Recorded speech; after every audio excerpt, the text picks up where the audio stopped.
You can start, Mataji. Hare Krishna. Yeah, sure, Mataji. Hare Krishna. I welcome all the devotees to our Bhakti Sangha Japa conference call of our Chaitanya Charitamrita. Today we are very fortunate to have Her Grace Kirtida Sundari Mataji to enlighten on the topic of Chaitanya Charitamrita Antya Leela. Thank you so much, Kirtida Sundari Mataji, for joining this session and giving your very valuable time and association and enlightening on the topic of Antya Leela from 3.196 Mataji. Please accept my humble obeisances. All glories to Srila Prabhupada and Guru Maharaj. Thank you so much, Mataji. I now hand over the call to you, Mataji. Hare Krishna. Hare Krishna. Thank you so much, Shama Supriya Mataji, for your wonderful chanting, wonderful recitation of Bhagavad Gita chapter 15, and warmly welcoming and introducing everybody. So just one thing before I start, is my voice audible or I need to put headphones? Good, Mataji, good. Okay. And second, I really apologize because of some internet issues. Today I'll not be going live, and I've joined through phone with one tap mobile. I'm not on Zoom, so I can't see anybody and nobody can see me also. So I really apologize for that. But thank you everyone for your wonderful participation, for your wonderful association. All of your association is the only solace for the people like me in this Kali Yuga. So thank you so much. I'm really grateful to each and every one of you for joining. So we'll start. Thank you so much. Jaya Jaya Shri Chaitanya Jayo Nityananda Jaya Dvaita Chandra Jaya Gaura Bhakta Vrinda Jayo Jayo Shri Chaitanya Jayo Nityananda Jaya Dvaita Chandra Jaya Gaura Bhakta Vrinda Jayo Jayo Shri Chaitanya Jayo Nityananda Jaya Dvaita Chandra Jaya Gaura Bhakta Vrinda. So we are reading from Sri Chaitanya Charitamrita, Antya Leela, chapter 3, entitled The Glories of Haridas Thakur. And today we'll start with text number 196. Bhakti Sukha Age Mukti Ati Tuchahaya Ataiva Bhakta Gana Mukti Nahi Laya. For a devotee who enjoys the transcendental bliss of devotional service, liberation is most insignificant. Therefore, pure devotees never desire to achieve liberation. Srila Prabhupada ki jai. Om Ajnana Timirandasya Jnananjana Shalakaya Chakshurunmilitam Yena Tasmai Shri Guruve Namaha. Nama Om Vishnu Padaya Krishna Prasthaya Bhutale Srimate Bhakti Charu Swami Niti Namine Snigdha Chaita Supraneta Vagmima Sarasaplatam Prabhupada Gata Prana Nami Bhakti Charu Padam.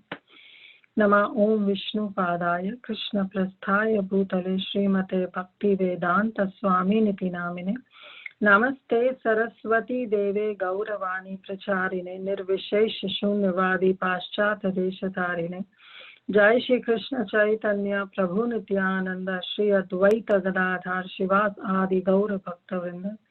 Hare Krishna Krishna Krishna Hare Hare Hare Rama Rama Rama Hare Hare. Mukam karoti vachalam pangum langai te giram yat kripahatam ham vande Shri Guru Deenatarini. Okay, so Hare Krishna, dear devotees. So once again, I welcome all of you and thank you so much. Really grateful to each and every one of you for joining, for showing your deep interest in hearing Sri Chaitanya Charitamrita and giving your valuable association. And I really beg wishes, prayers, blessings from each and every one of you to please shower so that I can speak something relevant and convey the right message as been conveyed by Krishnadas Kaviraj Goswami, Srila Prabhupada and our Guru Vargas. Vancha kalpatarubhascha kripa sindhu bhayevacha patitanam pavanebhyo vaishnavebhyo namo namah. Ananta Koti Vaishnav Vrindiki Jai. Shri Haridas Thakur ki Jai. Shri Krishna Das Kaviraj Goswami ki jai, Gaur Bhakta Vrinda ki jai. Okay, so in the last class, in the same chapter, we saw the whole pastime of Ramachandra Khan, that how he offended the Vaishnavas and he bear all the consequences of it. And we saw that how Haridas Thakur liberated that prostitute, who came to defame Haridas Thakur, has now became a devotee of Haridas Thakur, and she took initiation from him.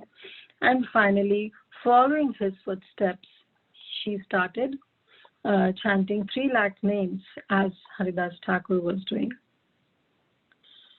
So there we ended, and then after initiating Haridas Thakur, he came to one of the village which is known as Chandpur, and there he got associated with Balaram Acharya. So following the format of the class, we'll do a little bit of recap, and then we'll come to today's verse, and then as per time permits, we will move on to future verses, and then we'll see that how many verses we'll be able to cover. But just a quick recap of today's verse, what's the context, how it came, and just to refresh our memory.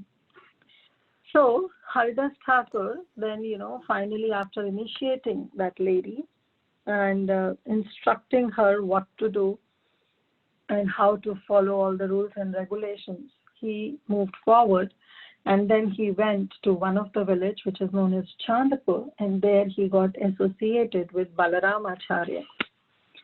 So actually, who was Balaram Acharya? He was the priest of that area, that Chandpur. And in that area, there were 2 governmental treasurers. And those treasurers, they are known as Majumdars. So we have to understand that, now we see that, there is a surname which is known as Majumdar, with so-and-so Majumdar. But actually, the Majumdars, they are basically referred to as the treasurers, who basically keep accounts of all the revenue that has been there with the state or district. So there were 2 Majumdars, there were 2 governmental treasurers, and their name was Hiranya and Govardhan. Okay, so these were the 2 names, and their priest was Balaram Acharya, who practically, helped Haridas Thakur in the village of Chandpur.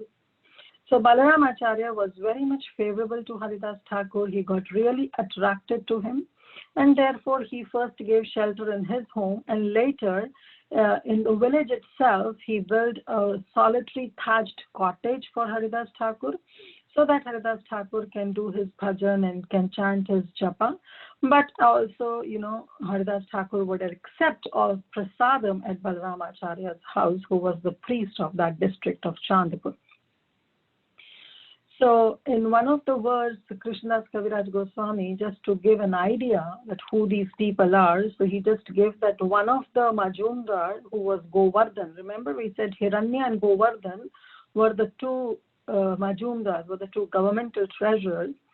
So one of the governmental treasurer, one of the Majumdar, whose name was Govardhan, he had a son whose name was Raghunath Das, and he is the same Raghunath Das who later became as one of the 6 Goswamis as Raghunath Das Goswami, also known as very lovingly by the devotees as Das Goswami. So Raghunath Das Goswami's father was Govardhan Majumdar. So when Haridas Thakur was there, at that time Raghunath Das Goswami was just a little boy, and he would really come and, he would be so attracted to the mood and the attitude and the, polite behavior of Haridas Thakur that he would frequently come to see Haridas Thakur, and, he would get some studies also under the direction of Haridas Thakur. So just a context, who they were and who is Raghunath Das Goswami, and how Raghunath Das Goswami also got the mercy of Haridas Thakur. So Krishnadas Kaviraj Goswami is just putting a context, just giving us a little bit of hint that how, due to this mercy of a Vaishnava, of Haridas Thakur, how Raghunath Das Goswami was benefited, and later he got shelter of Sri Chaitanya Mahaprabhu's lotus feet. And today we know that Raghunath Das Goswami or Das Goswami is one of the 6 Goswamis. So anyways, this was just, a side note that Krishnadas Kaviraj Goswami entertained. And later, now he's narrating one of the story that how at the residence of Hiranya and Govardhan Majumdar, there used to be a lot of discourses that is being taking place on various scriptural topics. And in one of the discourse, Haridas Thakur was invited. He was very much glorified. And then Krishnadas Kaviraj Goswami is narrating that one of the pastime that happened one of the day in which Haridas Thakur was present in the house of this Hiranya and Govardhan Majumdar, and then what happened. So one day what happened is Balaram Acharya, he requested Haridas Thakur that why don't you come to those assembly of Majumdars, that is Hiranya Majumdar and Govardhan Majumdar, and there, there are a lot of discourses that is being taking place on various scriptural topics. So kindly please come up on one day, and just bless us with your association. So Haridas Thakur simply agreed. And one day Balramacharya and Haridas Thakur, they went to their home. And just seeing Haridas Thakur, both the brothers, they immediately stood up and they fell flat, prostrate obeisances in front of Haridas Thakur. And they offered a place to sit. Basically, with great respect, with full Vaishnava Sadachar, they welcomed Haridas Thakur. And in that assembly, though Hiranya Majumdar and Govardhan Majumdar were very much learned, but everyone desired to, that we should today hear something from Haridas Thakur. And first of they all were glorifying Haridas Thakur, both the brothers, all the assembled Vaishnavas, they were extremely happy.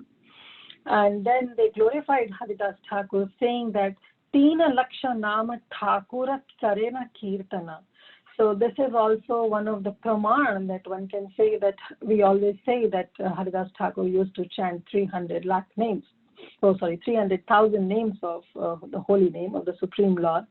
Then what's the praman? So here, Hiranya and Govardhan Majumdar, they are glorifying Haridas Thakur and saying, Tina Laksha Nam. Laksha means lakh. 3 lakhs name, that is 300,000 as we call in American English. So Tina Laksha Nam Thakura Karena Kirtana. So they are saying that Haridas Thakur is chanting 3 lakhs name of the holy name every day. So we can do the mathematics at our own. So 3 lakhs names of the Supreme Lord means 192 rounds that Haridas Thakur used to chant. And we are chanting minimum of 16 rounds, which is almost equal to 28,000 names of the holy name. So just see, like we are chanting 16 rounds, which is 28,000, and Haridas Thakur used to chant 3 lakhs names, 300,000 names every day.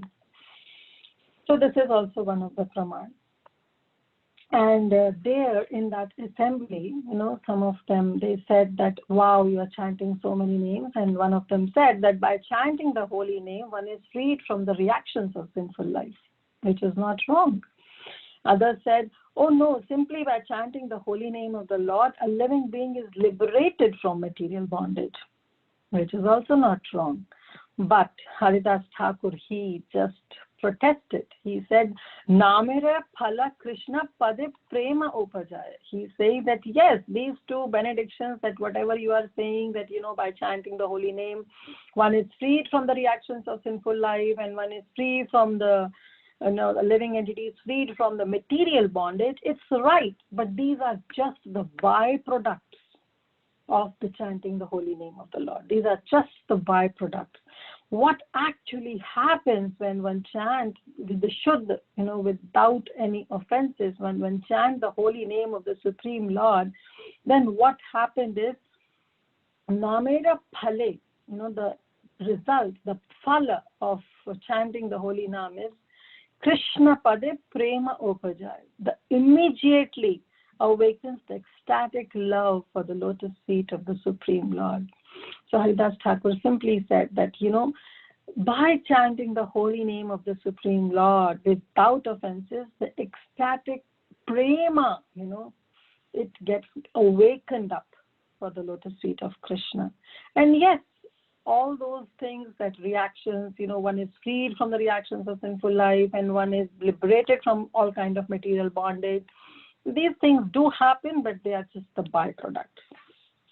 And then Haridas Thakur quotes that when a person is actually advanced and he takes pleasure in chanting the holy name of the Lord, who is very dear to him, he is agitated and he loudly chants the holy name irrespective. He just chants like a madman.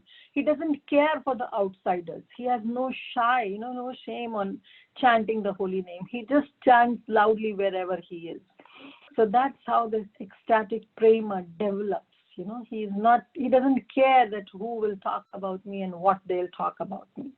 So he surpasses that kind of situation. And he said that liberation and all this extension of the reactions on the sinful life, yes, that happens, but yeah, they are just the byproducts of the chanting of the holy name. And then he gives a very beautiful analogy. And that analogy he gives is, he said that the example of this is found in the morning sunlight. Just as the rising sun, it dissipates the darkness from all the world.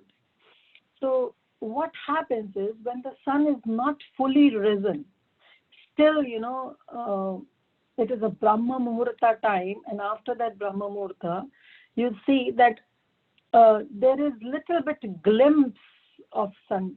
The sun has not risen yet, but just the glimpse, you can feel that, the darkness has been dissipated. And that darkness, which is so deep like an ocean, it gets dissipated. So similarly, those who chant the holy name of the Lord without offenses, again coming back to a namabhas stage, that just if a person is a namabhas, it will be just like the rising of the first ray of the sun. And that dissipates all the darkness. So even the same chanting, which is chanted without offenses, it dissipates all the reactions of one's sinful life. So then he says, all glory is to the holy name. Jayati Jan Mangalam Harere Nama. So this is also the verse which is being mentioned by Srila Rupa Goswami in Sadhyavali. Anyway, after reciting this verse, Haridas Thakur told, the assembly that, now it's up to you. You all can please go ahead and explain this analogy in full detail and explain the meaning of this verse. But all the audience said that we want to hear it from you. So kindly you please go ahead and explain the importance of this verse. And then Haridas Thakur continued. He said that as the sun begins to rise, even before it is visible, even before the sun is fully visible, the darkness of the night is completely dissipated. So with the first glimpse of sunlight, the darkness gets immediately dissipated. So when the sun is actually visible, then what happens? Everything gets manifested.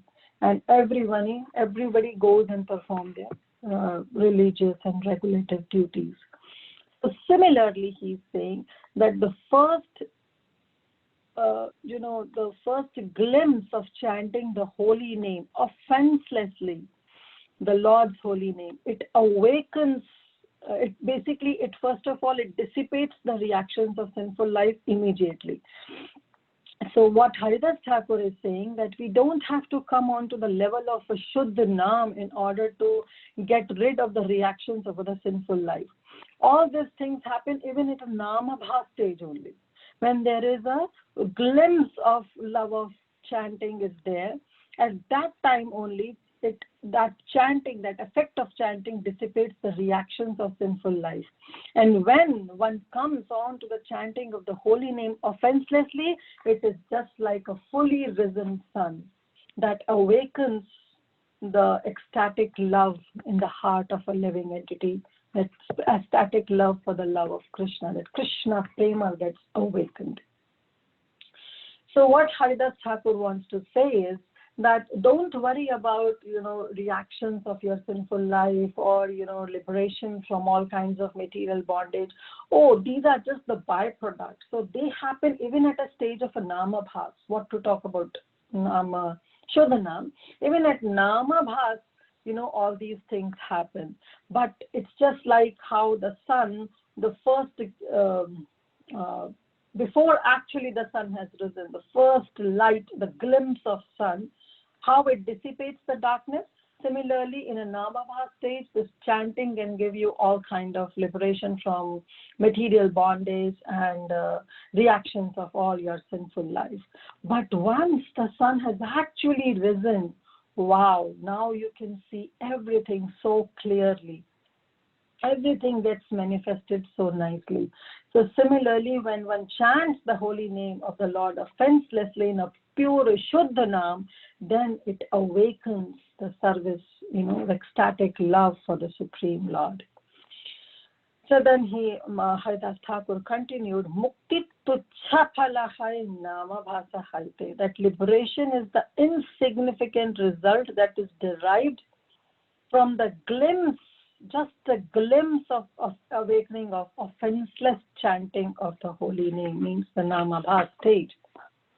And then he gives the example that how Ajamil, we have gone through a lot of time about the situation of Ajamil, that how Ajamil also called out his son Narayana.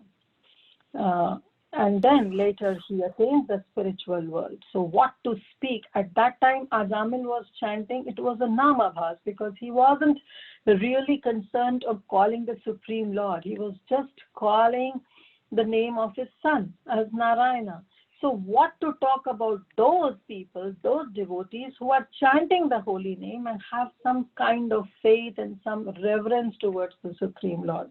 So definitely, as compared to what Ajamil got, those devotees will get much more benefit, because now they know that whom they are calling out, and they are calling out with full faith.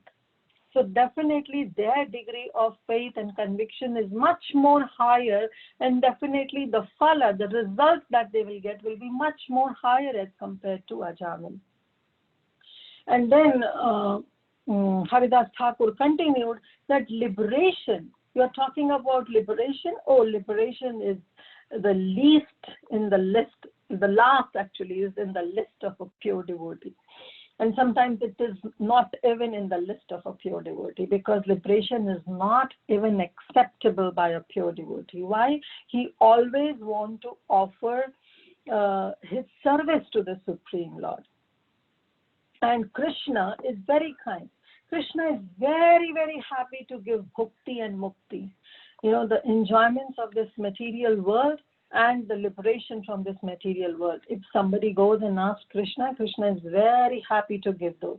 But Krishna is very diligent in giving bhakti, because Krishna knows once I give bhakti means I have to give myself. I'll become a slave in the hand of that devotee. And nobody likes to be a slave. We know we are qualitatively one with the Supreme Lord. So we also, being in a living being like we jivas, we also don't like to become a slave for anybody. So definitely Krishna, who is we and Krishna, Ishwar and Jiva, they are qualitatively one, right? Quantitatively, yes, there is a huge difference.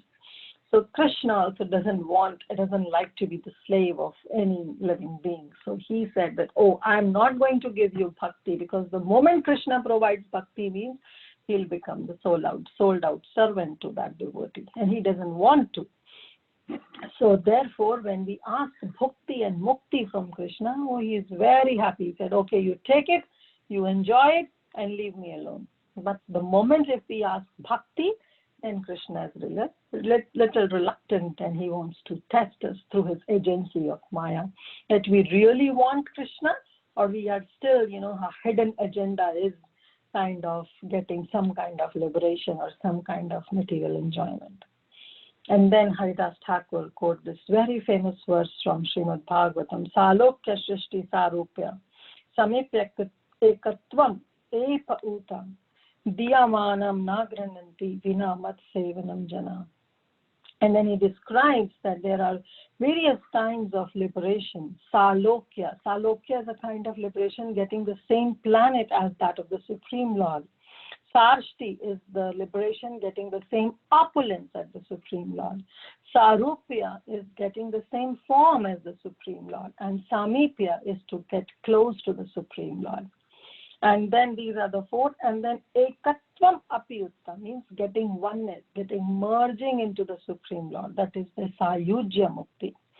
So all these liberations, Krishna says that even if I offer, but still the devotees are not ready to accept because they always want to serve me.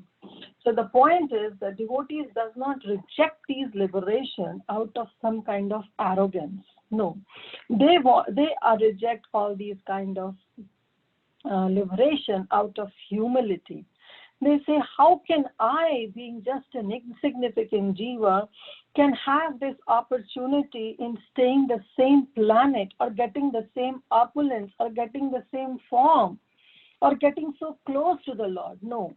Out of humility, the devotees normally reject these kinds of liberation. But yes, what they want is to serve the Supreme Lord, to serve the lotus feet.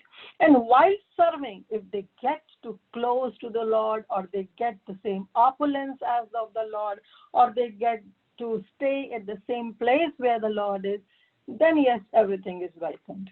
But the main thing what devotee want is to serve the Supreme Personality of Godhead. And Krishna knows. Krishna says himself that even if I give all kind of liberations, still my pure devotee is least bothered, because his main objective of doing any kind of thing, devotional thing, is to serve me. They want to serve me. And that's what Haridas Thakur wants to bring up this point, and he presented very well in the whole assembly of those Vaishnavas.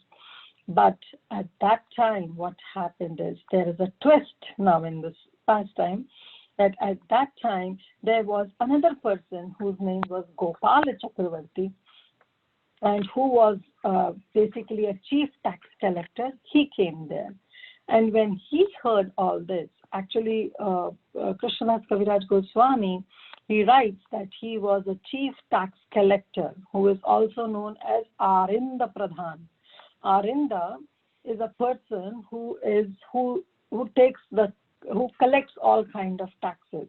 But since he was the chief of among all those tax collectors, he is known as Arinda Pradhan. So he used to collect all kind of taxes, and he used to collect 1,200,000 coins, and he used to deposit in the treasury of that emperor. And Krishnadas Kaviraj Goswami very beautifully describes that he was quite a learned man. Gopala Chakravarti, he was very handsome. His bodily features, we'll come to know that why Krishnadas Kaviraj Goswami is describing his bodily features, because we always hear, right, what to talk about this body. We should talk about the attitude of that person or the devotional activities that a person do. But here Krishnadas Kaviraj Goswami is glorifying his personal beauty, that how handsome Gopal Chakravarti was. And he was in his full youth. He was youthful. He was very learned also. But, his bodily features were extremely beautiful. And at that time, when he came and he heard all these statements that was narrated by Haridas Thakur, he really became offensive. And he said, oh, I can't tolerate all this. How can one get the love of Godhead by glimpsing? One can attain. He said that how can, just by the glimpse of the holy name, one can attain liberation. He said, I'm not going to accept this. And to this, Prabhupada also comments that how Bilva Mangal Thakur, he says, Mukti Swe Muktanjali Sevate Asman. So he says that if somebody engages in pure devotional service unto the Supreme Lord with full determination, then Krishna himself becomes visible in his own original youthful form in front of that jiva. And as far as the liberation is concerned, this liberation, this mukti, swayam, herself, this mukti, who is one of the energy of the Supreme Lord, she stands with mukta anjali. Mukulita anjali means with folded hands. Anjali means your palms, right? And Mukulitanjali means with folded hands, in the mood of service, sevate asman, in the mood of service, waiting to render service to that devotee, she stands before that devotee. So, Bilva Mangal Thakur says that as far as the mukti or liberation is concerned, she herself, she stands before the devotee with folded hands, and she is very eager. She is waiting to render service to that jiva. So this is the position of one who chants the holy name. So moving forward, Gopala Chakravarti said, hey, I'm not going to hear whatever Haridas Thakur says, and he rejected everything. And he said, you all, those who are present in that assembly, why are you hearing the comments or the commentaries that is being given by such a person who is just a Bhavura Siddhanta, means whatever he is saying, he's just telling out of emotion. So he is saying that he is an emotional person. So why are you listening to his Siddhanta? And in this way, he was simply criticizing Haridas Thakur. And then, because he was quite learned, even Gopala Chakravarti, he said that after millions and millions of years, when one gets into that complete absolute knowledge, still one cannot achieve liberation. And this person is simply saying that just by the glimpse of the holy name, one gets complete liberation. So I don't know why you all are listening to him. And to this, Haridas Thakur said, why are you so doubtful? Why are you doubting the potency of the holy name? And this is not what I am saying out of my mental concoction. It is the statement of all the revealed scriptures that one can attain liberation simply by the glimpse of offenseless chanting of the holy name. It's not me who is saying, I'm just stating the Shastra. And then today's verse, he said that for a devotee who enjoys the transcendental bliss of devotional service, liberation is most insignificant. They don't care for liberation. Therefore, pure devotees doesn't desire for liberation. And then, very beautiful verse that Haridas Thakur quotes, Tvat Sakshat Karna Ahlad Vishuddha Dabdi Stitasya Me Sukhani Goshpadayante Brahmani Api Jagat Guru. So this is one of the verses that is being quoted in Hari Bhakti Shubhodaya, and that's what the purport says. But the real meaning is that Tvat Sakshat Karana, when one sakshat, one gets the direct meeting of the Supreme Lord, ahlad, he gets so much pleasure, and he gets so much spiritually purified. Vishuddha, he comes in that Vishuddha stage, that spiritually purified stage. He gets situated, Stitasya. And that purified stage is just like a ocean. It becomes a great ocean of bliss when a person comes in direct contact with the Supreme Lord, whether in a personal form or through chanting the holy name of the Lord, because everything is absolute for Krishna, right?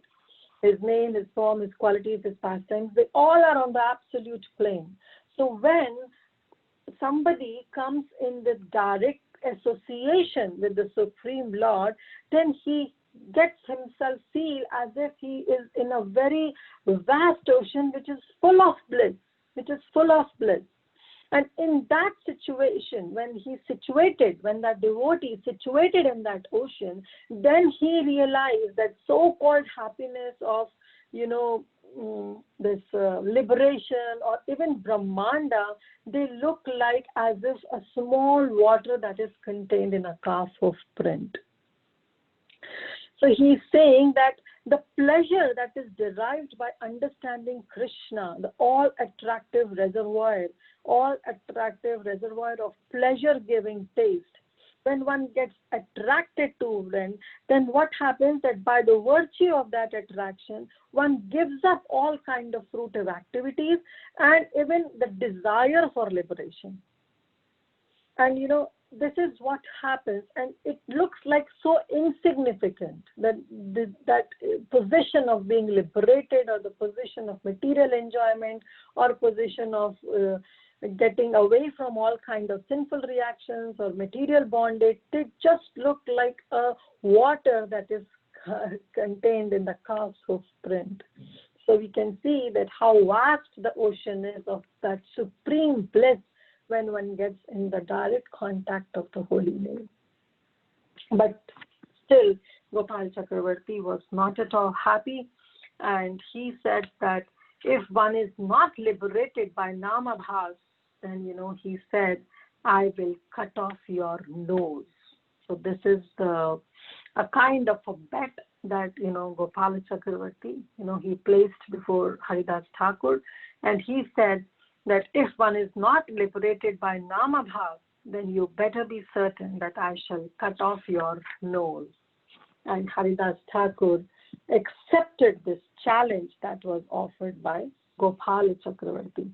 And he said that if by Namabhas liberation is not available, then I shall cut off my nose. That's for sure.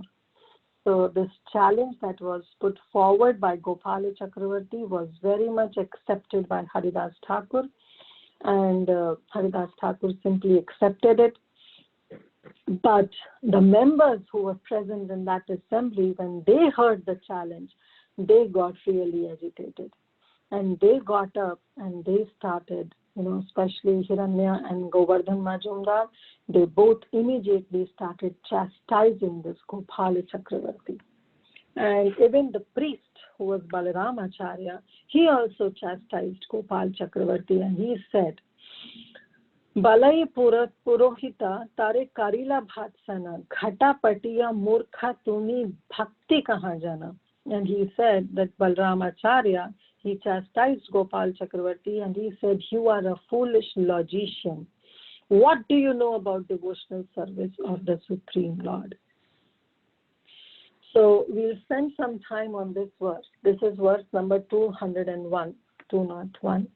And very beautifully in purport, Prabhupada explains that why he is calling him as a foolish logician, because what is the logic that Gopal Chakravarti is using, and why he said that, what do you know about the devotional service of the Lord? So I'll read the purport. So in purport, Prabhupada writes, what is the philosophy of Gopal Chakravarti? So Prabhupada is saying that he is a foolish logician and he was a Mayavadi, and his philosophy is Ghatapatiya. What is this Ghatapatiya? Ghata means pot and Patiya means earth. So what is this philosophy of pot and earth? The philosophy of Ghatapatiya. So Prabhupada writes that according to this philosophy, everything is one. Such philosophers, they do not find any distinction between the pot made of earth and the earth itself, because they think that everything is made up out of earth. The source of everything is earth. All the ingredients that is used in making the pot, you can say the clay, the water, the air, or maybe the fire. Yes, the fire is also used in making the pot. So all these ingredients that is being used in making a pot, the source of all these ingredients is earth.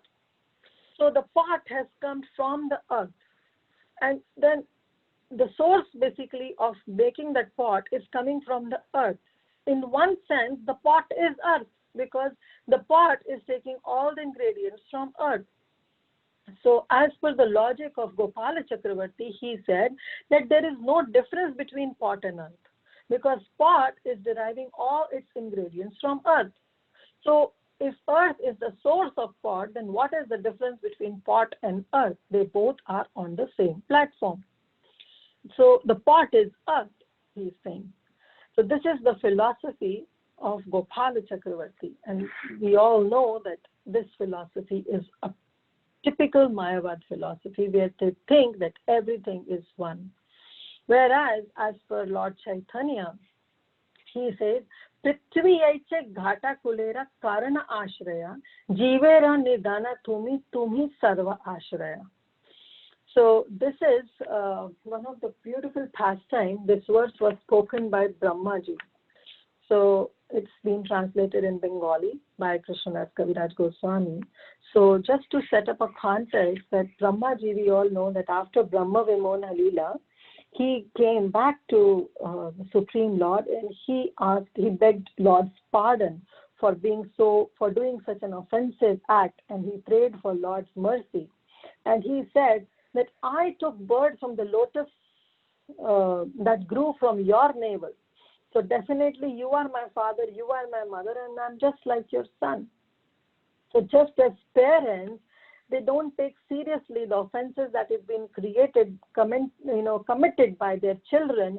Therefore, I please also beg pardon from you. So please forgive me and bestow all your mercy on me. And to this, Sri Krishna say, "Oh Brahma, what are you talking about? How come I can be your father? I'm just a cowherd boy. How can you be my son? Your father is Narayana." And to this, Brahmaji replied, "So that means you are not Narayana? You are certainly Narayana." And then he quotes a lot of proof that, how this Krishna, who is a cowherd boy, is Narayana. And then he said that as the earth, this verse, Prithvi aiche ghata kulera karana ashraya, jivera nidana tumi sarva ashraya. So he said that this is the right philosophy that Brahmaji is setting. And he is saying that as the earth is the original cause and shelter of all the parts that are made up of earth, similarly, you are the ultimate cause and shelter of all living beings. So what Brahmaji is also saying, a same thing, that the pot that is being made out of the ingredients that is being provided by earth, that earth is the original cause.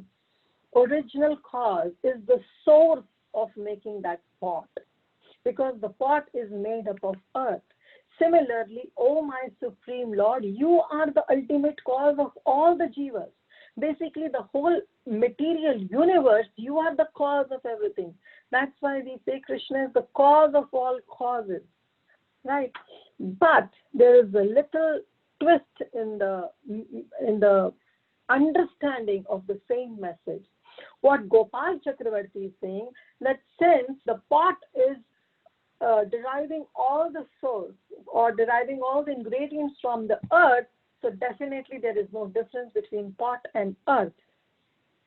But here, what Brahmaji is saying, that since the earth is the cause of everything, since you are the cause of everything, that you are the cause of this whole universe, but that doesn't mean that you are one with the universe. You're getting my point? That what Gopala Chakravarti is saying, that there is no difference between pot and earth, because pot is taking all the ingredients from earth. But no, the pot has its own identity. Though the source of making the pot is earth, but that doesn't mean the pot becomes earth or the earth becomes pot. So this is the major difference in Gaudiya Vaishnava philosophy and the philosophy of Mayavad. So here what Brahmaji is saying, that you are the Lord of the whole cosmic manifestation and everything comes from you. So this material world is also is just a manifestation of your energy. So this is what Chaitanya Mahaprabhu stressed, the philosophy of Achintya Abheda Tattva, which states that yes, the Supreme Lord is the cause and effect of everything, simultaneously one with his manifestation of energy and different from them. Means qualitatively, yes, we are one with the Supreme Lord, but quantitatively there is a huge lot of difference. So that's why, it's been Balram Acharya chastised Gopal Chakravarti, saying that you are a foolish logician, means whatever logic you are placing, it's based on all foolish commentaries. And then he said that you have insulted Haridas Thakur, but better be prepared for all the consequences, because now you cannot expect anything auspicious happening to you because you have blasphemed a Vaishnava. And at that time, Haridas Thakur, he got up to leave, and all the Majumdars, they immediately kicked out Gopala Chakravarti, and they dismissed him from all kinds of service. And when all the members of the assembly, the two Majumdars, they fell at the lotus feet of Haridas Thakur very smilingly in a sweet voice, he said, Tomara Shabara dosha nahi e ajam brahmana, tara dosha nahi tarka tarka nishtamana. He says that none of you are at fault, but this ignorant so-called brahmana is also not at fault. Then he is not even considering the fault of Gopala Chakravarti. That's the position of a Vaishnava.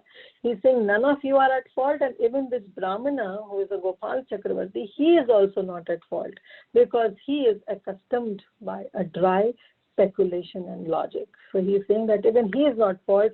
The only thing is that his philosophy itself is based on dry speculation. And then he said, one cannot understand the glories of holy name simply by any kind of large logic and argument. One man has to really dive into the holy name to experience the holy name. You just cannot explain. Like, for example, if I tell you that you have not ever seen a sweet mango, and I keep on describing, wow, the mango is so sweet, it is yellow in color, and there is a huge pulp, and that pulp literally goes down to your throat, and it's a whole bliss of eating a mango. How much I can explain you, but still you'll not get the taste of mango because you have not seen it.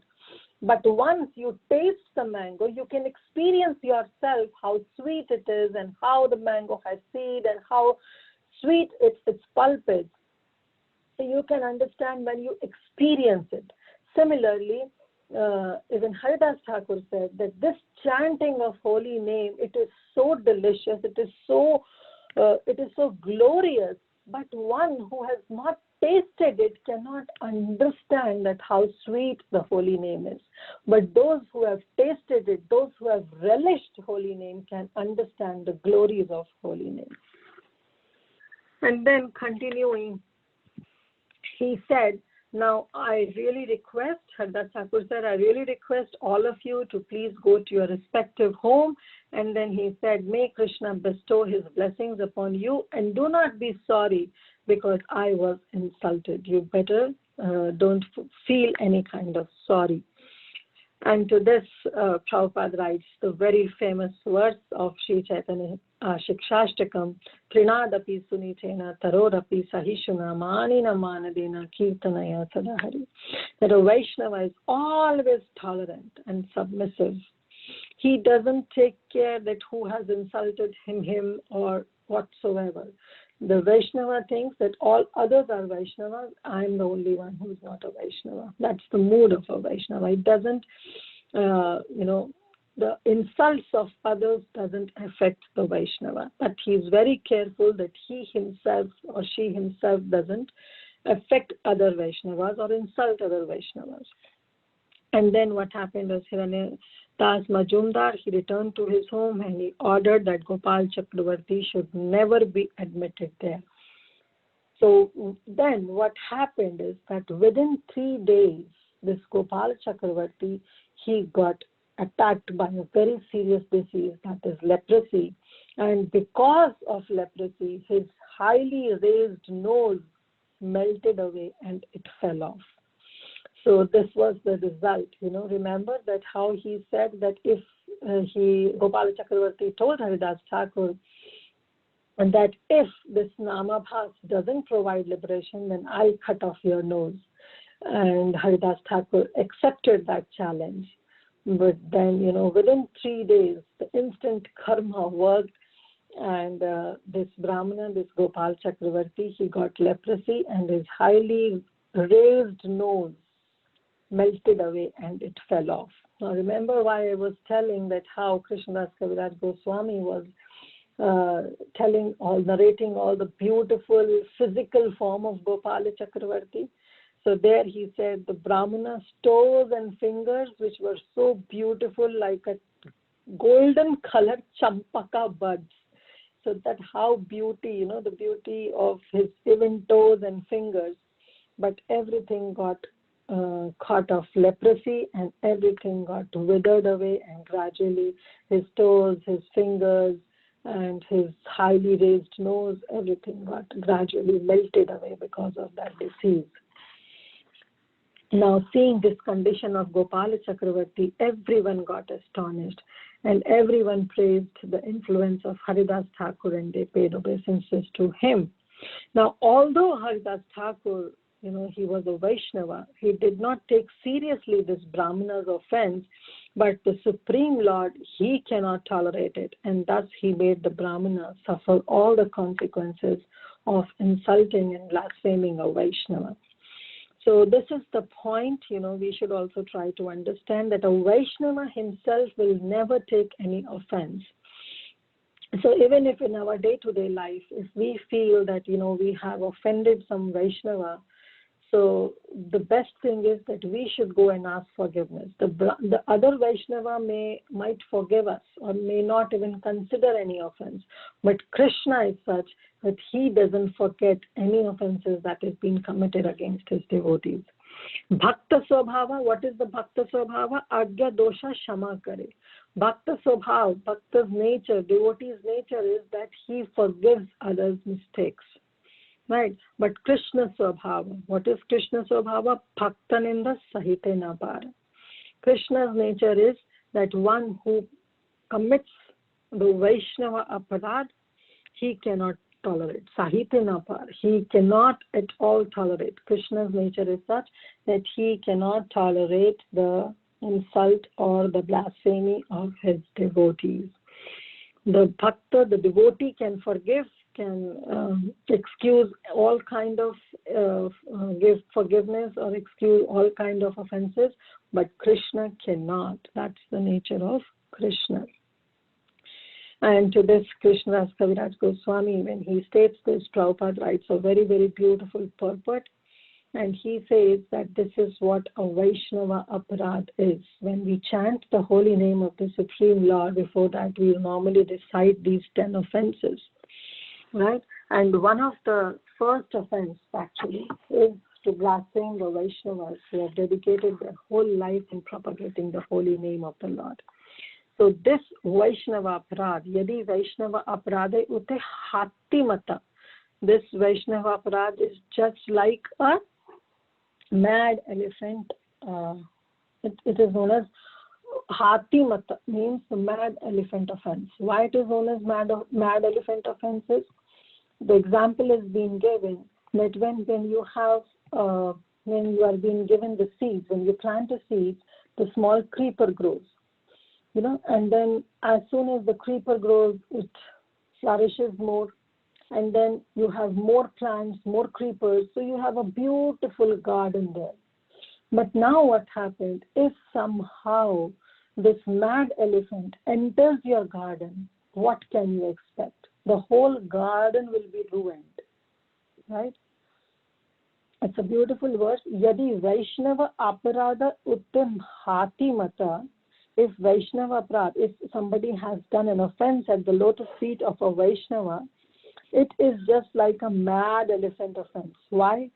Upade va chinde tara shukhi hayaya pata. It uproots. Upade means it uproots all the creepers. Va chinde, or it breaks. Either it can uproot or it breaks all kind of creepers, tara. And shukhi yaya pata. And when everything gets break up or uprooted, then what do you expect from a tree? Every leaf, every stem of that tree gets shriveled away. Sukh jata hai, right? It gets dried up. So the whole creeper, the whole garden is at mess if the mad elephant enters into your garden. So this is what the Vaishnava aparad is. It is compared to a mad elephant offense. Why? Because just like the creeper is spoiled, similarly, if we execute any kind of devotional service, but if we commit this Vaishnava aparad, then the whole our spiritual life will be doomed. All our devotional service will be spoiled, just like how mad elephant spoils every creeper of that garden. So that is why it's the biggest offense, and one should really be careful of committing any kind of Vaishnava aparad. But then the question may be asked, how can you restrict your garden to be spoiled by that mad elephant? How can you restrict this mad elephant coming to your garden? The only way is that you defend your creeper by fencing it around, right? So if you fence your whole garden, then definitely the elephant cannot enter into that garden. And what is this fencing is? This fencing is just like following the 4 regulative principles, and the best is associating with the pure devotees. So if we are always associating with the like-minded devotees, then there will be no question of committing any kind of Vaishnava aparad. So this aparad is as such that if we keep on, contemplating that, oh, I don't have to commit Vaishnava aparad, I don't have to commit Vaishnava aparad, I have to save my creeper, I have to save my creeper of devotional service, I have to fence it around with the association of devotees, I should follow the 4 regulative principles. And, every time if we contemplate that I don't have to commit Vaishnava aparad, if negative comes, then one day what will happen, we will commit a Vaishnava aparad. So better is we should not feed with the negative thoughts, but rather we should feed with the positive thoughts. Our mind should be fed with positivity. And what is that?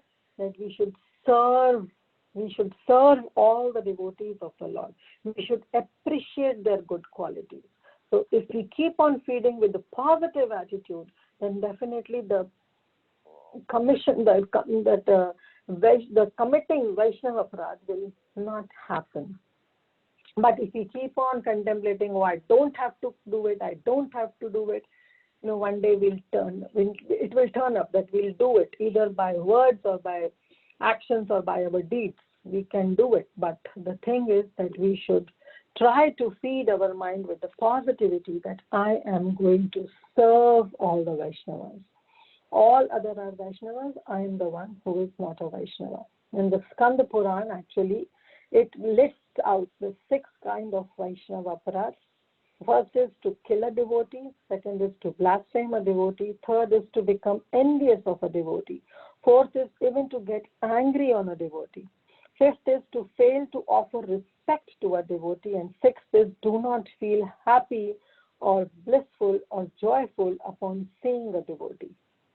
So these are the 6 kinds of Vaishnava aparad. So we should be really careful of it, because we know the consequences. The consequences be really great, because once we commit a Vaishnava aparad, the equation is not between the devotee whom we have insulted and between us.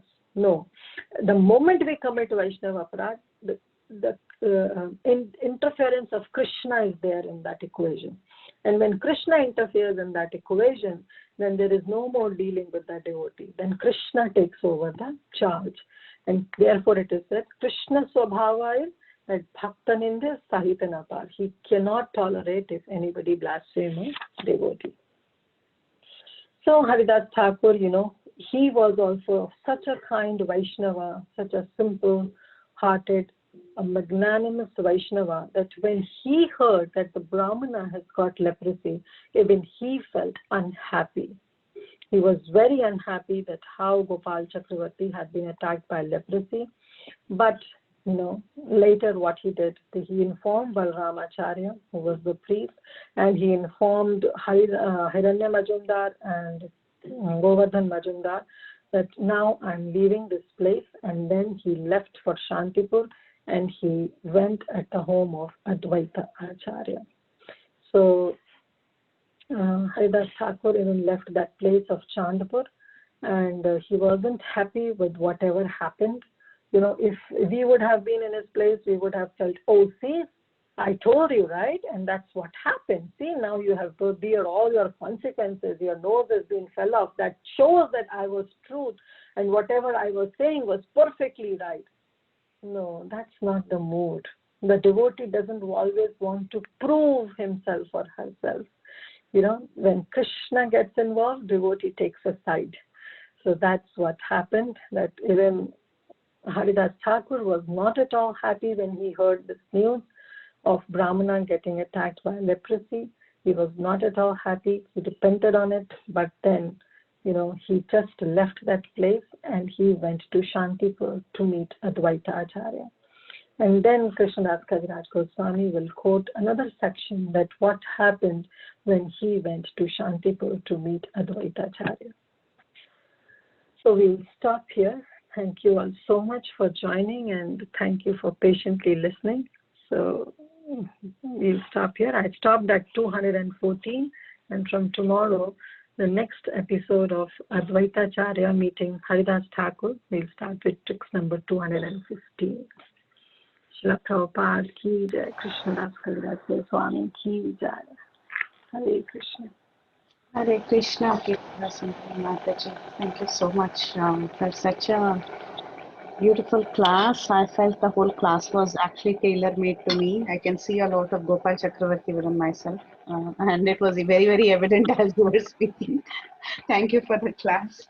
And yeah, that is a personal problem, so I should handle it. I won't ask it as a question, but my question will be more on the Chaitanya Charitamrita itself. So this whole incident of this Haridas Thakur moving from Benapola to Chandpur. Chandpur and then to Shantipur happened all before the advent of Lord Chaitanya, is it? Before the advent of Lord Chaitanya. That is one part of the question. And the second part of the question is, did Haridas Thakur, I have like different parts of the same question. Second part of the question is, was Haridas Thakur already, did Haridas Thakur already have the association of Advaita before this, Advaita Acharya before this? And the third part of the question is, so we see when Krishnadas Kaviraj Goswami introduces Haridas Thakur in this chapter, we see that he just says that Vrindavan Das Thakur has written so much about him, about Haridas Thakur, but I would just like to start off with a few incidents, and then and he says in past tense that Haridas Thakur lived in at one point in Benapur, then the prostitute incident, then he moves to Chandpur. Okay, and then there he has this this incident with Gopal Chakravarti, and then he moves on to the next place, Shantipur, where again he meets Advaita Acharya, and they embrace and they cry and they hug each other. In this, so basically, when the introduction itself of Haridas Thakur in this chapter, we see that Haridas Thakur is already chanting the holy names, meaning he's been introduced to the process and he's been chanting the holy names, and he's pretty young. The point is that if he's already been chanting, then how did he get exposed to Vaishnava association? Who inspired him to chant? And so on. These are my questions, Mataji. They're all somewhat connected, but then if you can, maybe Chaitanya Bhagavad, I'm not read it, so that's why I'm asking. Even I haven't read, and your questions make sense. But what I have heard is that yes, Haridas Thakur was chanting 300,000 names of Lord before Lord Chaitanya advent. It's not that, before Lord Chaitanya, there was no Vaishnava philosophy. There was. Advaita Acharya was there. Right. Haridas Thakur was there. So definitely the philosophy of Krishna consciousness or the philosophy of this chanting the holy name was there. So he was being introduced, but and therefore he started this chanting. So all these incidents are before Chaitanya Mahaprabhu advented, because this is all about his youth time. And when Mahaprabhu came, Haridas Thakur was in his old age. And then he moved to Jagannath Puri. That's all. Then he moved to Jagannath Puri, yes. And then, the whole pastime of Gambhira happened. So what Krishna Kaviraj Goswami is not quoting any chronological orders. Definitely they are not. He's just narrating the pastimes of Haridas Thakur. And also, is there any pastimes, where in Shantipur already, or maybe in a previous place where Advaitacharya came from, or where the Advaitacharya and Haridas were already friends like that? Because now they're going to meet again. That I'm not sure of, because how... Jagai Madai pastime and all, it happens after Lord Chaitanya, right? Oh yes, obviously. That's why Chaitanya Mahaprabhu. So that happened. Okay. Then so now when from Chandpur, when he'll go to Shantipur, that I'm not sure of. And I don't want to speculate that whether it will be the first time that he'll be meeting Advaitacharya or he has already met, that even I'm not sure of. Yeah. And also we see, as the future verses go, because I was just looking through the future verses and that's when I had all these questions. So in the future verses, it does say that is, so Haridas Thakur moved to Shantipur, and then you see Advaitacharya praying with the Ganges water, asking Lord Chaitanya to descend and all that. So I'm sure that I get it right. Yeah. So that's for sure that all these pastimes of Gopala Chakravarti about this and other about this Ramachandra Khan, definitely it happened before Lord Chaitanya's advent. And that is also, there is no doubt that the philosophy was not prevailing at that time. The philosophy was there, Advaitacharya was there, Nityananda Prabhu was there, and the philosophy was still there. But yes, this meeting with Advaitacharya in Shantipur, as far as I think, it's for the first time that he's been moving and now he'll meet Advaitacharya. And is there any... sorry, Mataji. So is there is there any indication who actually maybe initiated or inspired Haridas Thakur to take up chanting? Is there any indication anywhere in Bhagavad? No. I haven't read Chaitanya Bhagavat fully. But as far as I know, there is no mention. No mention. Thank you, how Haridas Thakur got influenced into this chanting of holy name. Yeah. Thank you, Mataji. The class was very nice. As always, directly speaking to me. Thank you for the wonderful class, and I have a lot of corrections on my part to work on. Thank you so much for the wonderful. Maybe in future verses if something gets cleared up, then we'll come to. Sure, Mataji. Sure. Thank you. Hare Krishna.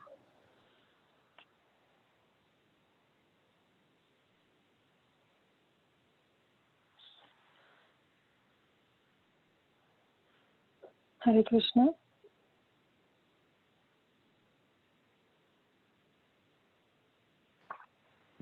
Anyone wants to ask any questions or any comments to Mataji? Hare Krishna, Mataji. Thank you so much for very lively class. As always. Hare Krishna. Just one question. There was a little bit of confusion for me.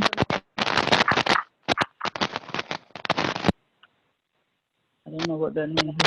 Yeah, I can't hear you. Yeah.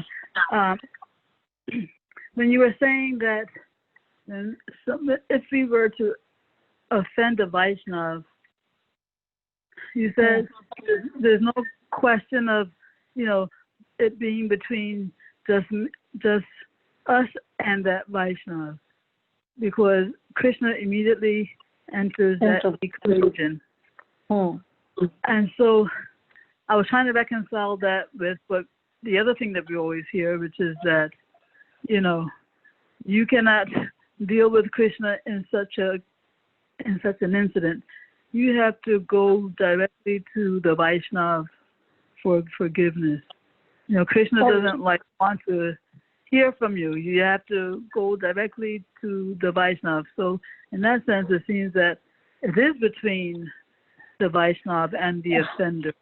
So just trying to reconcile. Yes, very beautiful, Mataji. So what I was trying to explain is that, yes, if we commit a Vaishnava aparadh, and it's up to us now, if we keep quiet and if we don't ask forgiveness from that Vaishnava, the very first thing is that we should go and ask forgiveness. Like Gopala Chakravarti, he committed a Vaishnava aparadh, he insulted. And if he would have regretted on his words and his deeds, and he would have gone to Haridas Thakur and asked forgiveness, then the situation would have been different. So if we have also committed a Vaishnava aparadh, then definitely the only thing is to ask forgiveness from that Vaishnava. That's the only solution. Okay. But if we just keep quiet, not even realize that we have committed a Vaishnava aparadh, at that situation I was saying that Krishna intervenes and he comes in that situation. And then Krishna takes over. Even though the other Vaishnava may or may not forgive us, because he's a Vaishnava, he'll definitely forgive us. But if we, on our part, do not realize that we have committed any kind of Vaishnava aparadh, then Krishna intervenes and then we have to bear all the consequences. Because Krishna never forgets. Yeah, Krishna never forgets if somebody insults as a Vaishnava. So it's up to us. Because, sometimes, I'll say for myself, we don't even realize that we have committed an aparadh. We don't even realize.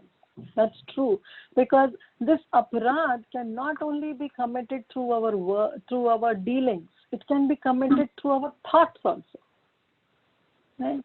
So we don't know how and when the other Vaishnava is being insulted by our words, by our deeds, or by our actions anyway. So at that time, Krishna intervenes. So what the point I was saying is that if we do not respond to that situation, then Krishna intervenes. But if we immediately respond, and how we will get to know that we have committed, we lose taste in our chanting, we lose taste in our reading of Srimad Bhagavatam or doing any kind of Krishna conscious activity. So if we lose taste in our devotional service, that will be an alarm to us that we have committed some Vaishnava aparadh. And then at that time we can introspect and see, what I have done, with whom it would have happened. And then if we find a solution, then yes, we can immediately go to that Vaishnava, serve him, beg down to his lotus feet, and try to serve him as far as possible and ask forgiveness. But if still at that time we cannot introspect, then yes, we have to chant more and ask Krishna to please help me, so that Krishna will guide us, that whom I have offended and when I have offended. And definitely Krishna will guide us, and then we can take appropriate action. You got it, Mataji, what I was trying to say? Yes, it was very clear. Thank you.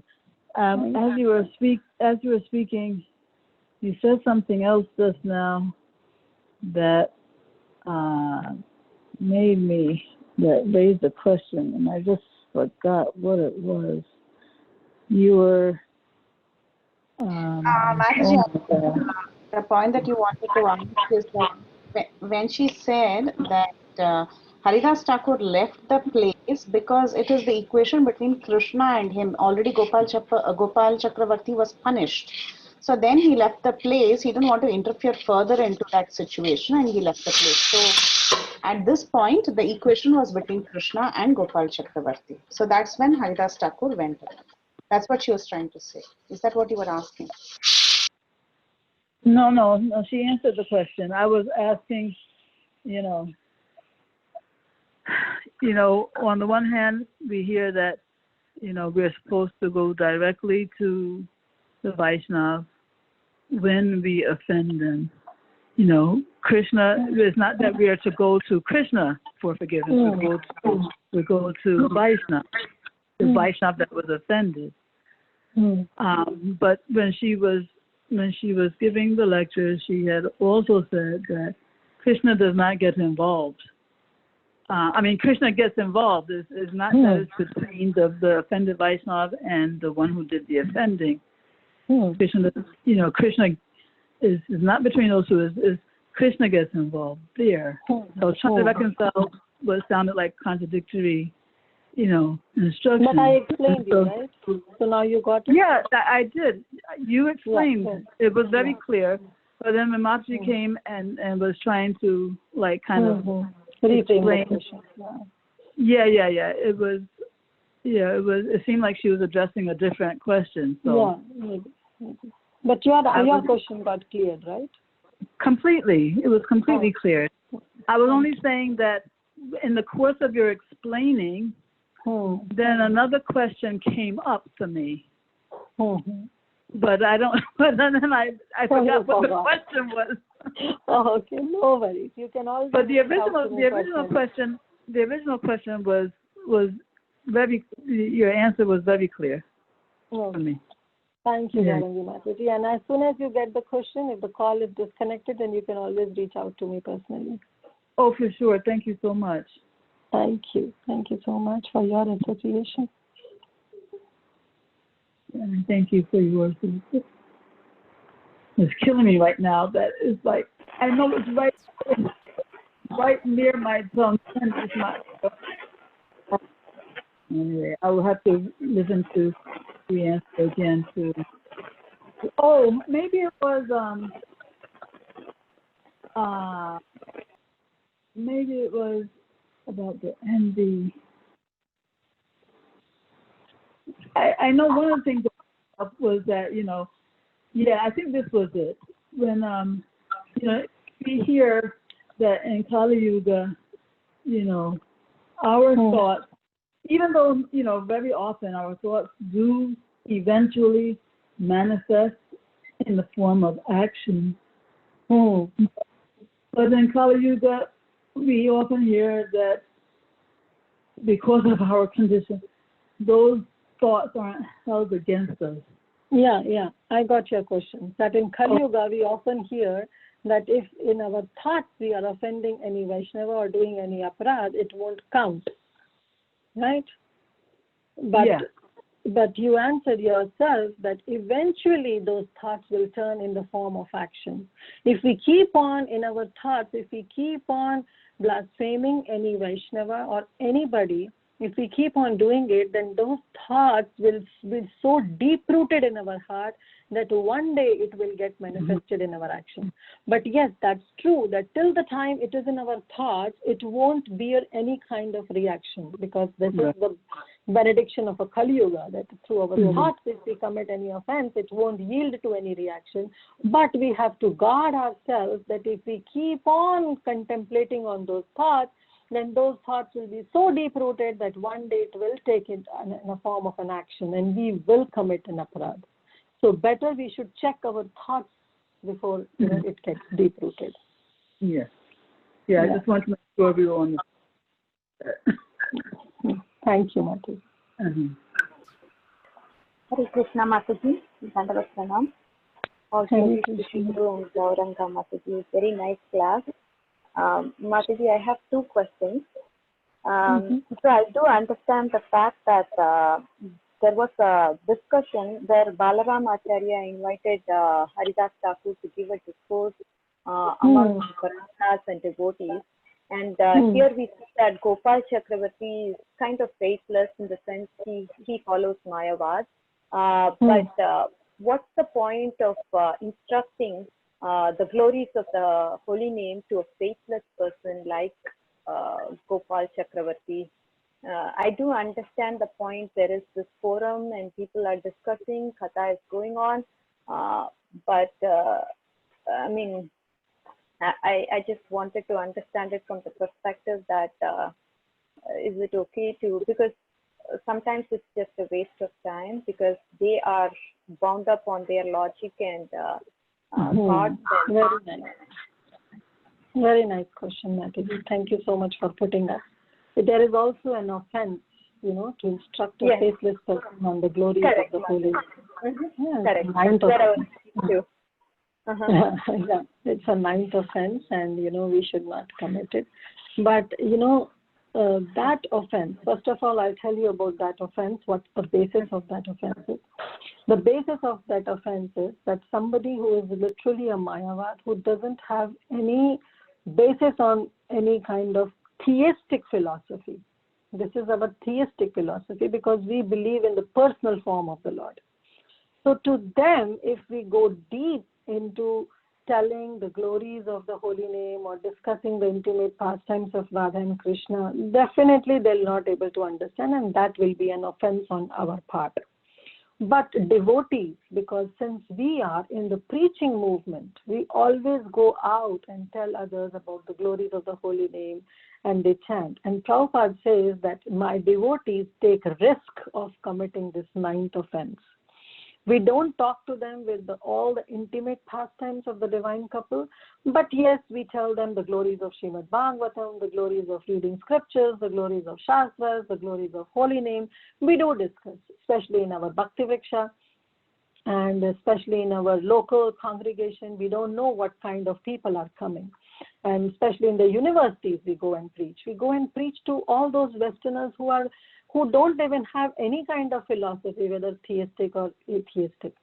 But the point is that Prabhupada says that my devotees, my disciples go to an extent of committing this 9th offense. They have this risk of committing because we are in the preaching movement. This is the first thing. So we have to understand that there is no harm in glorifying the Supreme Lord, in glorifying the holy name. But yes, we have to be considerate enough that the other person is lending, his ears. Now come to this pastime where Haridas Thakur and Gopal Chakravarti is there.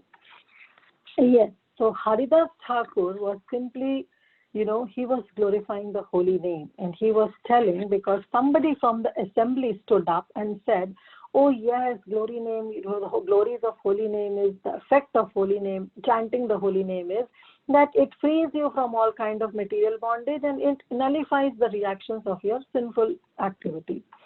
So that, Haridas Thakur, he just simply quoted that these are the byproducts.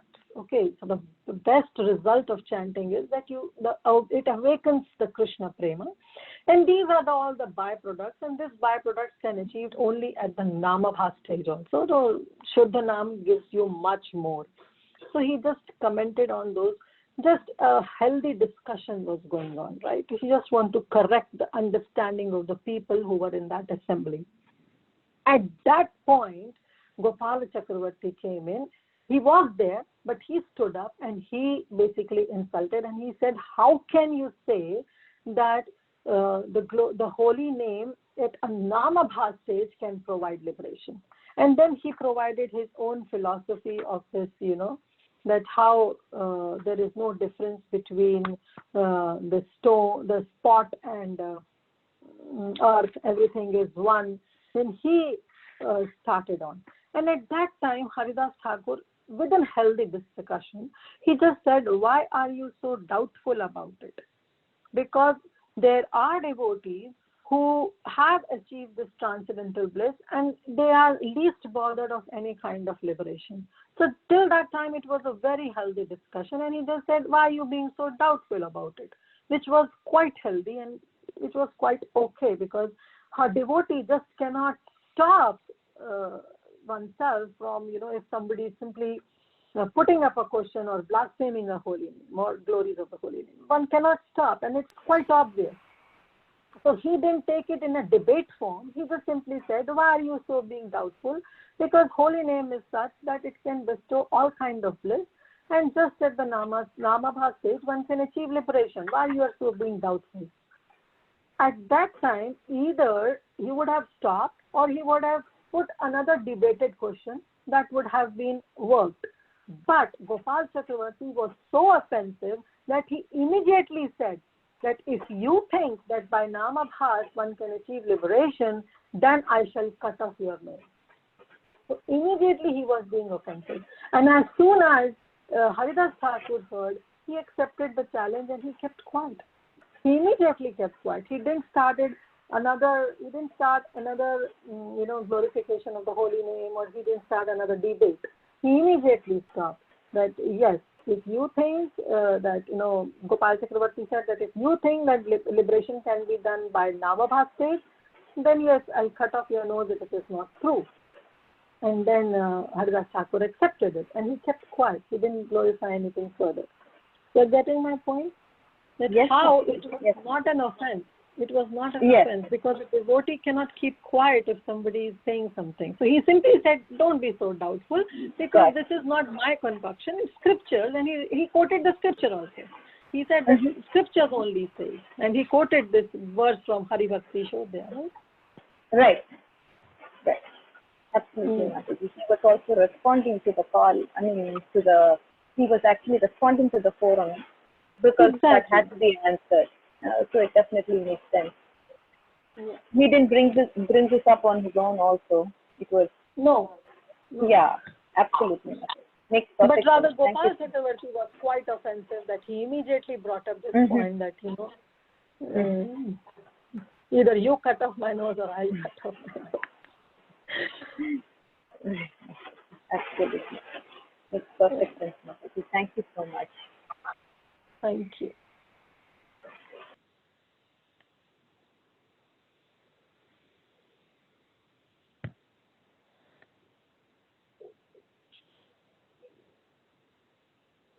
Okay, anything else? Today, every time Vinita Gandharvika Mataji will tell me to be on video, and I'll somehow hesitate in coming on video, but past few classes I've been giving on video. So now even I am feeling that sense of impersonalism, because I'm not on video, I'm on call. I'm not able to. Mataji, we know that you have some problem with your internet.